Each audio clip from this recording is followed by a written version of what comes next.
তিনচুলে আমাদের day tour video শুরু করছি সুন্দর একটি কাঞ্চনজঙ্ঘা ভিউয়ের সাথে, যেটি আমরা পরদিন সকালে তিনচুলে থেকে দেখেছিলাম।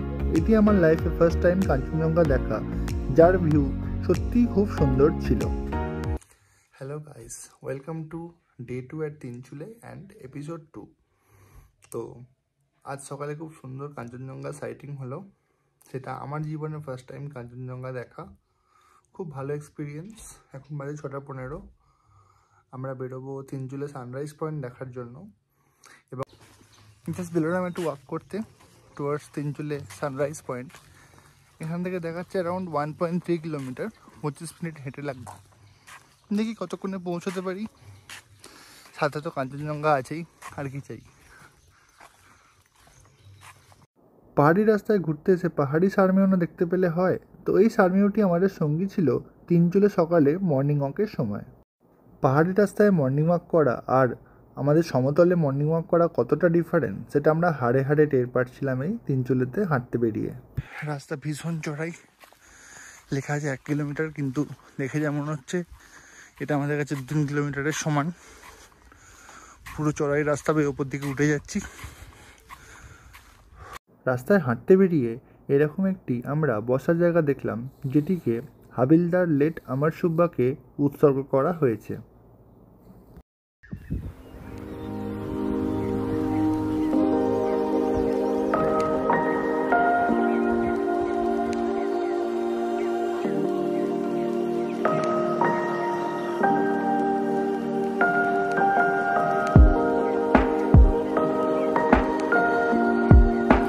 সানরাইজ পয়েন্ট আমাদের ফাইনালি দেখা হলো না, তিনচুলে পিকও দেখা হলো না, কারণ রিজন হচ্ছে ম্যাপে আমরা কিছু বুঝতে পারছি না। অ্যাজ পার রাস্তা অনুযায়ী আমরা রাস্তা দিয়ে হাঁটছি, ম্যাপ অনুযায়ী আমরা জঙ্গল দিয়ে হাঁটছি। তো পুরোটাই কনফিউজিং। এখন কোনো দোকান নেই, কোনো লোকও নেই, কাউকে জিজ্ঞাসা করে আমরা সেটা করব। তো ফাইনালি ফিরে যাচ্ছি। গাড়ি নিয়ে যখন বেরোবো তখন একবার চেষ্টা করব এগুলো কভার করার। যা সুন্দর একটা ভিউ। এই কুয়াশা মেঘ এসে পুরো 12টা বাজিয়ে দিল, দেখতেই পাচ্ছেন। জাস্ট চারিদিকে এইবার আবার দেখা যাচ্ছিল কাঞ্চনজঙ্ঘা, এখন পুরো কুয়াশায় আবার ঢেকে গেছে। আজ আমাদের ব্রেকফাস্টের মেনু ছিল আলুর পরোটা, তার সাথে ছিল টমেটো সস। খেতে বেশ দারুণ ছিল। ব্রেকফাস্ট কমপ্লিট, গাড়ি আসছে। আমরা বেরিয়ে যাব তিনচুলে আর লামাহাটা সাইট সিন করার জন্য। এই যে বার্থডে গার্ল রেডি, সুন্দর সুন্দর একটা মুডে আছে। তো লাগেজ অলমোস্ট প্যাকিং ডান। গাড়ি আসুক।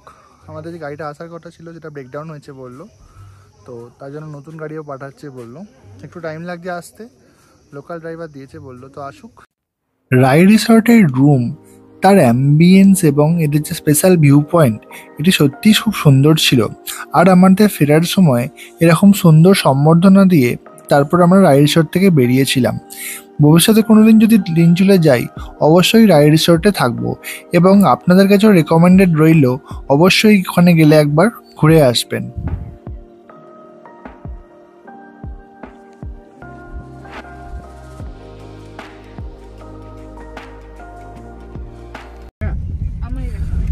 বেরিয়ে পড়েছি গাড়ি করে। এখন যাব হচ্ছে তিনচুলে মনেস্ট্রি দেখবো, লামাহাটা ইকো পার্ক দেখবো, আর রাস্তায় যা সাইড সিন পাবো সেগুলো করবো। টি গার্ডেনে একটু দাঁড়াতে বলেছি, কারণ কালকে কোনো টি গার্ডেন দেখা হয়নি। দিয়ে আমরা দার্জিলিংয়ে বেরিয়ে যাব। দার্জিলিংয়ের মধ্যে হোটেল বুক করা আছে, হিলকাট হোটেল লামাইডা। এসে গেছি তিনচুলে মনেস্ট্রি। বলছে বন্ধ থাকে, দেখে আসি। জাস্ট হালকা একটু নিচে নামতে হবে। যে রাস্তা দিয়ে সোজা যেতে হবে মনেস্ট্রির উদ্দেশ্যে।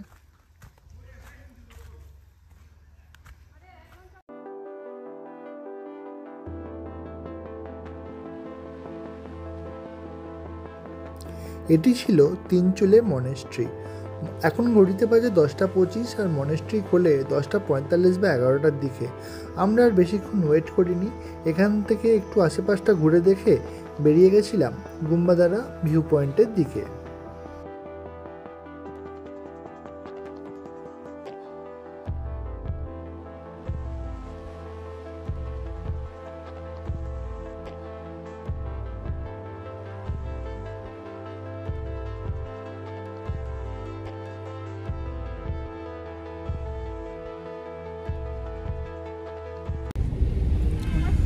আমাদের তিনচুলের মনেস্ট্রি দেখা কমপ্লিট। একটু পরে গেটটা খুলতে হলো, আমরা দেখলাম না ফাইনালি, তো বেরিয়ে যাচ্ছি টুয়ার্ডস গুম্বাদারা ভিউ পয়েন্ট। সকালের কাঞ্চনজঙ্ঘা দেখার পর এখন ক্লাউডি ওয়েদারই আছে, তো জানি সেরকম কিছু দেখতে পাবো না, তার অবস্থা স্পটটা দেখে দেন আমরা টি গার্ডেনের দিকে বেরিয়ে যাব।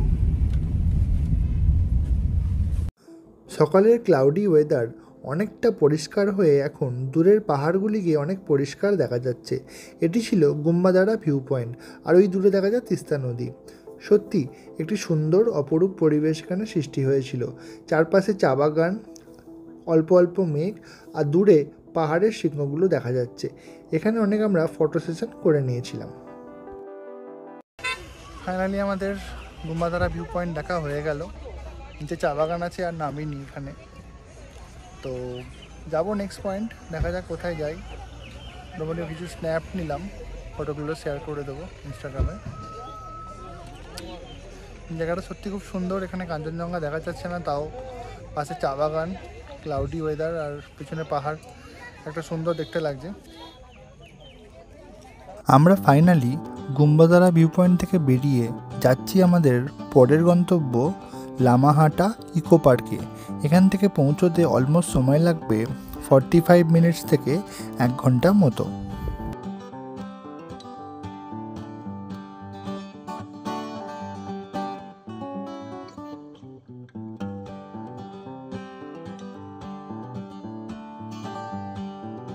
চারিদিকে এরকম মেঘাচ্ছন্ন পাহাড় আর তার সাথে চা বাগান সত্যি আপনাকে মুগ্ধ করবেই।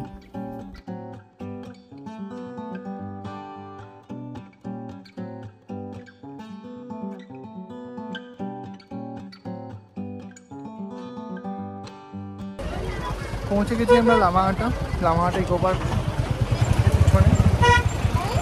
লামাহাটা ইকো পার্ক, এখান থেকে টিকিট নিতে হবে। টিকিট প্রাইসটা বলছি, এই হচ্ছে টিকিট, 20 টাকা করে ticket. Lamahata entry fee eco পার্কের, আর এখান দিয়ে হচ্ছে entry. Pine tree, cardamom tree, আরও কত সিজনাল ফ্লাওয়ার্সে ভরপুর এই লামাহাটা ইকো পার্ক। সময় লামাহাটা ইকো পার্কে ভালো ভিড় ছিল, আর এরকম সিঁড়ি বেয়ে আপনাদের উঠে যেতে হবে পাইন ফরেস্টের উপর দিকে। ঢালটা একটু খাড়াই ছিল। আপনাদের রেকমেন্ড করব আপনারা একটু ভালো শ্যু পরে আসবেন, সেক্ষেত্রে আপনাদের ওপরে উঠতে সুবিধা হবে। আর এরকম এখানে আপনারা ড্রেস পরে ছবিও তুলে নিতে পারবেন। ড্রেস ভাড়া নিচ্ছিল প্রতিজন 50 টাকা করে। আর আমরা এই পাইন ফরেস্টের আস্তে আস্তে ওপরের দিকে উঠেছিলাম ফটোশ্যুট করার জন্য। নিচের দিকে মোটামুটি ভালোই ভিড় ছিল। দেখতেই পাচ্ছেন চারিদিকে কীরকম পাইন ফরেস্টের সুন্দর একটি জঙ্গল।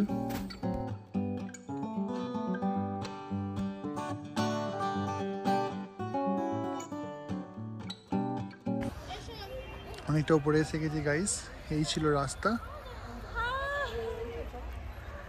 এই যে মেরন দাঁড়িয়ে আছে, উঠতে পারিনি, হাঁপিয়ে গেছে। আমরা এখন আছি পাইন ফরেস্টে, লামাহাটা পাইন ফরেস্ট। আমরা এখন আপাতত অনেকটা উপরে এসছি, বাট এখনো অনেকটা রয়েছে।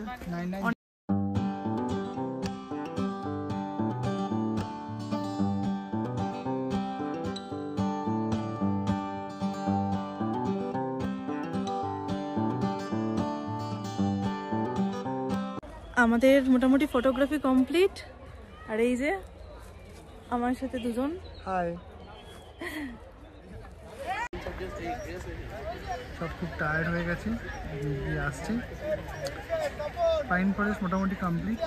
এবার আমরা একটু লামাহাটা যেটা বলে ইকো পার্কের মধ্যে, সেটা দেখার চেষ্টা করব। জানি না কতটা ডিস্টেন্সে আছে, কতটা যেতে পারবো। আপনি করতে পারতে 1:45। তো ফাইনালি আমরা হাঁটা শুরু করলাম লামাহাটা ইকো পার্ক থেকে ইকো পার্কের যে স্যাক্রেড লেক আছে তার উদ্দেশ্যে। রাস্তা খুবই সুন্দর ছিল এবং ভেবেছিলাম হয়তো 10 থেকে 15 মিনিটের মধ্যে পৌঁছে যাব, কিন্তু বাকিদের থেকে জিজ্ঞাসা করে জানলাম এখান থেকে পৌঁছতে অন্তত আধা ঘন্টার মতো সময় লাগবে।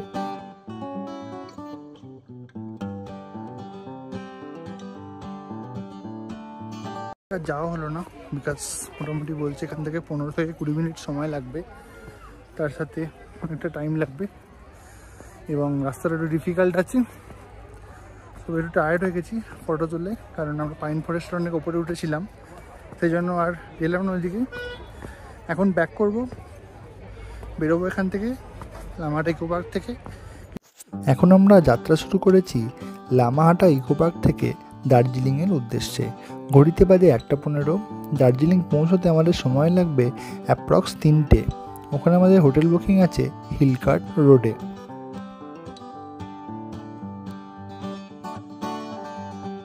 নর্থ বেঙ্গলের রাস্তাগুলি সত্যি খুব সুন্দর। কখনো পাহাড়ের ঢাল বেয়ে নিচে নেমে যায়, আর কখনো পাহাড়ের ঢাল বেয়ে আবার উপরে উঠে আসে। কখনো রাস্তার চারপাশে কুয়াশাচ্ছন্ন হয়ে যায়, কখনো আবার চারিদিক পরিষ্কার হয়ে যায়।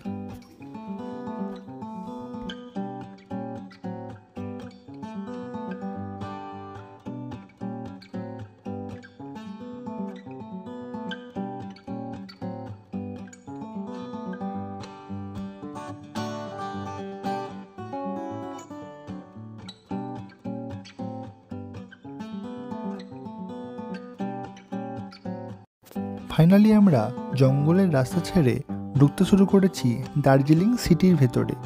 আর ওই ডান দিক দিয়ে চলে গেছে রেল লাইন, যাতে করে টয় ট্রেন এনজেপি থেকে দার্জিলিং চলে আসে, অথবা দার্জিলিং থেকে এনজেপি যাতায়াত করে।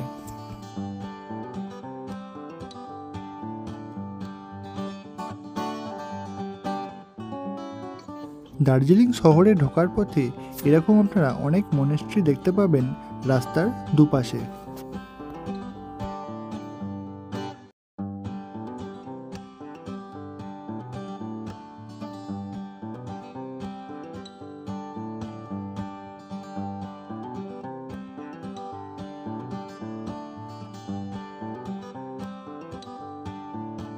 আর এই যে দেখা যায় দূরে ঘুম মনেস্ট্রি, এখানে আমরা কালকে আসবো সাইট সিন করার টাইম।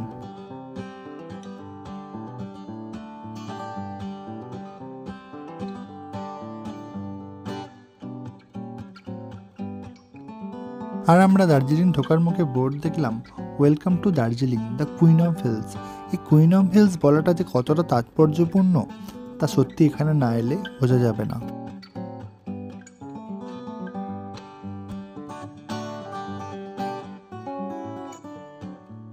আর ফাইনালি দার্জিলিং শহরের মধ্যে আমরা প্রথম দর্শন করলাম দার্জিলিংয়ের বিখ্যাত টয় ট্রেনের। ওই যে সামনে দিয়ে টয় ট্রেন চলে যাচ্ছে গাড়ির সাথে সাথে।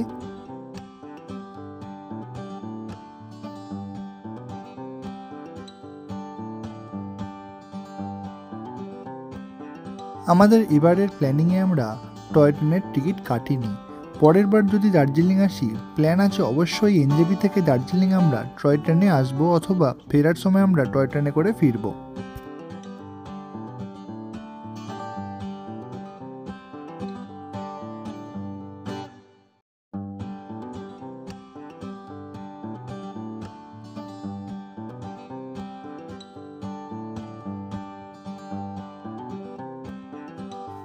ফাইনালি আমরা হোটেলে পৌঁছালাম দুপুর 2:45 এবং এসে দেখলাম হোটেলের ব্যালকনিতে বসে বসেই টয় ট্রেন দেখতে পাওয়া যায়।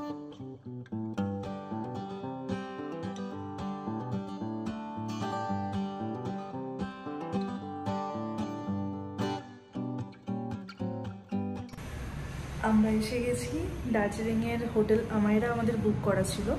তো চলো আমরা দেখাবো আমাদের রুমটা।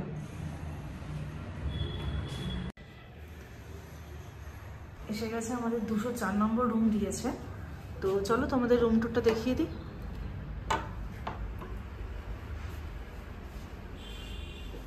একটা বড় বেড আছে, আমাদের আপাতত এই লাগেজ রেখেছি, আর টিভি আছে, সাথে সুন্দর আমাদের কমপ্লিমেন্টারি জলের বোতল দিয়েছে, ইলেকট্রিক কেটেল আছে, আর একটা সুন্দর ওয়ার্ড্রব আছে যেখানে তোমরা জামা কাপড় রাখতে পারবে বা লাগেজও রাখতে পারো ইনকেস। বসার জন্য দুটো চেয়ার রয়েছে, আর সব থেকে ভালো সেটা হচ্ছে এটা হচ্ছে ডাইরেক্ট হচ্ছে রোড। রুমটা বেশ বড়, দুজনের জন্য এনাফ। চলো আমাদের এটা হচ্ছে বাইরের তোমার, আচ্ছা আচ্ছা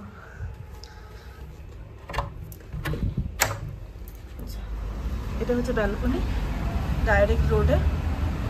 এদিকে কোনো ভিউ নয় এটা, তো ডাইরেক্ট রোড দেখা যাবে। এখান দিয়ে টয় ট্রেনের রাস্তা রয়েছে, এখান দিয়ে টয় ট্রেনও যায়।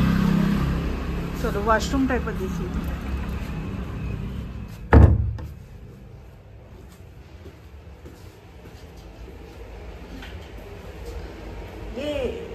একটা বড় বাথটব, বাট এটা ইউজ করা এখন যাবে না, কারণ ওরা বলেছে যেটা জলের ক্রাইসিস আছে এখন, তো এটা ইউজ করা এখন পসিবল না।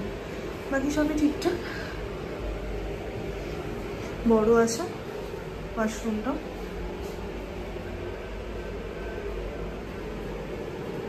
ঠিক আছে, আমরা এবার ফ্রেশ হয়ে নিই, তারপর বাকি কথা হচ্ছে। ভীষণ খিদে পেয়েছে, ঘড়িতে বাজে অলমোস্ট 4টে। খাওয়া দাওয়াটা করে নিই, তারপর একটু রেস্ট নিয়ে 4:30 পৌনে 5টার দিকে আমরা বেরোবো ম্যাল রোড। আমরা যে হোটেলটা বুকিং করেছি প্রথমে দেখা হয়নি, এখান থেকে দেখাচ্ছে ম্যাল রোডের distance almost 2.5 kilometre by walk. হোটেলের লাঞ্চ টাইম তখন অলরেডি শেষ হয়ে গেছিলো, তাই জন্য আমরা অনলাইনে খাবার আনিয়ে নিয়েছিলাম। আজকে আমাদের মেনুতে ছিল এগ ফ্রাইড রাইস, চিকেন দো পিয়াজা আর চিকেন মাঞ্চুরিয়ান, আর তার সাথে ছিল দার্জিলিংয়ের ফেমাস চিকেন মোমো।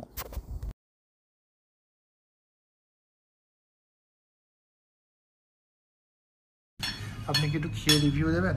না, আমি রিভিউ দিতে পারছি না, খেতে ব্যস্ত, খেয়ে নিয়ে জানাবো। ঠিকঠাক, নট ব্যাড। এখন আমরা আছি অ্যাট হিলকার্ট রোড। আমাদের হোটেল নাম হোটেল আমাইরা, তার রুম ট্যুরের ভিডিও অলরেডি দেখলেন তোমরা। তো এখন যাব আমরা ম্যাল রোডে। এখান থেকে ম্যাল রোড অ্যারাউন্ড আধা ঘন্টার মতো ডিস্টেন্স। আমাদের কোনো ক্যাব বলা নেই, সেজন্য আমরা এখান থেকে শেয়ার্ড গাড়ি বলে নেব। এখান থেকে বলো শেয়ার্ড জিপ পাওয়া যায়, যেটা আমাদের নামিয়ে দেবে আপ টু চকবাজার অবধি। ওখান থেকে আমাদের হেঁটে যেতে হবে ম্যাল রোড। আমাদের অ্যাকচুয়ালি যাওয়ার প্ল্যান আছে গ্রিনারিস, এই যে বার্থডে গার্ল আছে, এনার বার্থডে সেলিব্রেশনের প্ল্যান আছে। ফাইনালি আমরা গাড়ি পেয়ে গেছি টুয়ার্ডস চকবাজার, শেয়ার্ড গাড়ি। জানি না কত করে ভাড়া নেবে, আপাতত উঠে তো গেছি। বহুদিন পর ব্যাক সিটে বসে পিছন দিকের ভিডিও দিচ্ছি। রাস্তাঘাট মোটামুটি খালি আছে আজকে, সকালে আমাদের যেরকম নেমে পড়েছিলাম তার থেকে অনেক ক্লিয়ার আছে রাস্তা এখন।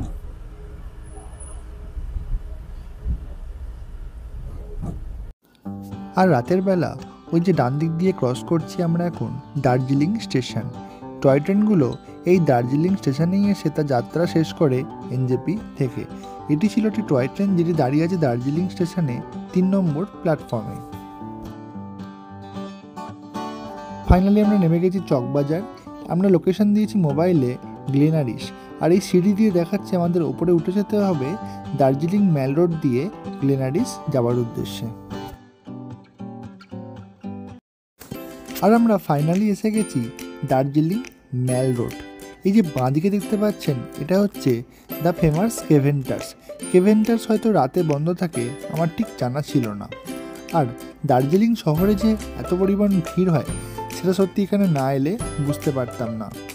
এখানে চারপাশে প্রচুর বসার জায়গা আছে, সেখানে প্রচুর লোকজন বসেছিল। আর চারিদিকে তো প্রচুর দোকানপাট আছে, প্রচুর গিফটসের শপ, জামা কাপড়ের শপ।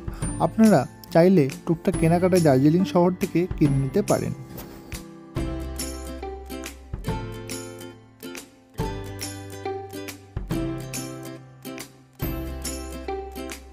ফাইনালি আমরা এসে গেছি আজকে আমাদের ডেস্টিনেশন গ্লেনারিসের সামনে প্রচুর ভিড় ছিল, আর এদের রেস্টুরেন্ট সেকশনে প্রচুর লাইনও ছিল।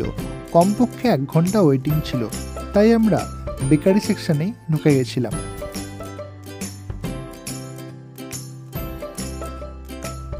দেখতেই পাচ্ছেন এদের বেকারি সেকশনেও কী পরিমাণ ভিড় আছে।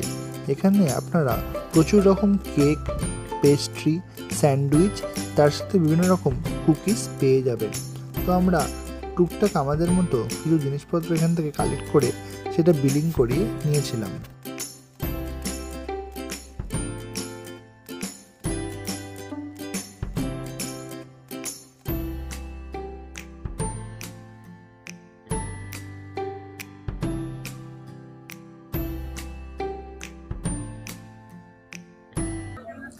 জাস্ট একটা চূড়ান্ত শীত পেয়েছি। এটা হচ্ছে এদের জাস্ট রুফটপ বলে, রুফটপ এটা এটা রুফটপই বলা যেতে পারে। বেকারি সেকশন, এর নামগুলো বলো।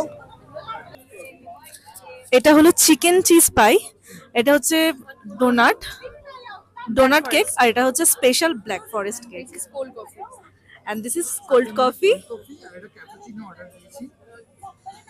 বেকারি সেকশনের বাইরে এরকম বসে আপনারা পাহাড়ের একটা সুন্দর ভিউ পেয়ে যাবেন। আমরা যখন পৌঁছেছিলাম তখন দেখতেই পাচ্ছেন পাহাড়গুলো পুরো মেঘাচ্ছন্ন হয়েছিল। অবশেষে এসেছে আমাদের অর্ডার দেওয়া গরম গরম ক্যাফেচিনো।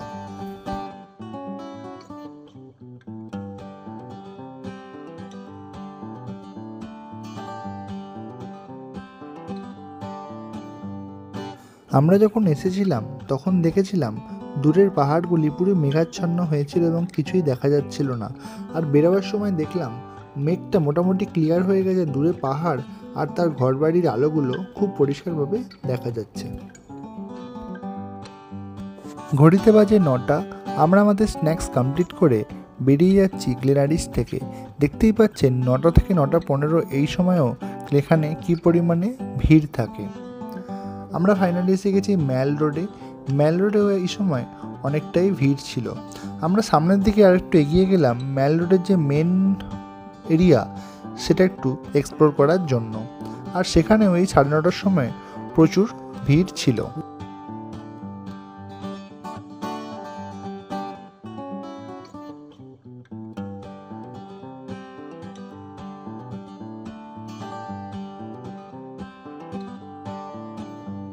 ঘড়িতে বাজে 9:30 আর আমরা ফিরে যাচ্ছি দার্জিলিং ম্যাল রোড থেকে আমাদের হোটেলে। দেখতেই পাচ্ছেন এই সময়ও কী পরিমাণে দার্জিলিং ম্যাল রোডে ভিড় থাকে। আমাদের হোটেল থেকে ম্যাল রোড থেকে হোটেল অবধি ফ্রি পিক আপ ছিল, তাই জন্য আমরা ড্রাইভারকে ফোন করে একটু ওয়েট করছিলাম। আর আমরা ফাইনালি গাড়ি করে বেরিয়ে পড়েছি আমাদের হোটেল আমাইরা হিলকার্ট রোড উদ্দেশ্যে যাওয়ার জন্য।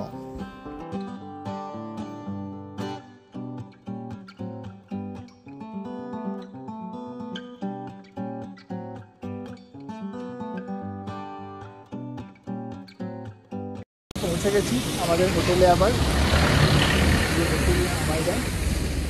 তো আজকের মতো ট্রিপ কমপ্লিট। এবার যাব একটু রেস্ট নিয়ে কিছু খাওয়া দাওয়া করবো। মোমো আমাদের অলরেডি এসে গেছে। তো আজকে আমাদের ডিনার কমপ্লিট, আমরা এবার ঘুমিয়ে পড়বো। অলরেডি ঘড়িতে বাজে 11:10 এবং আমরা কাল সকাল 3টে উঠবো। 4টের সময় গাড়ি আসবে আমাদের টাইগার হিল নিয়ে যাওয়ার জন্য। হোটেলের একটা স্টাফ বললো আজকে খুব ভালো সাইটিং হয়েছে সানরাইজ এবং কাঞ্চনজঙ্ঘার, যেটা আমরা তিনচুলা থেকে দেখেছি, আপনাদেরও দেখিয়েছি। তো আশা করব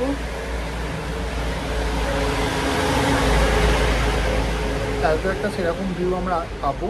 অলরেডি অনেকটা ক্লিয়ার আমরা দেখতে পাচ্ছি ভ্যালিতে পাশে। তো দেখা যাক কালকে কেমন থাকে। তো এই বলে আজকের ভিডিওটা এন্ড করছি। যদি ভিডিওটা ভালো লাগে অবশ্যই লাইক শেয়ার সাবস্ক্রাইব করে দেবেন।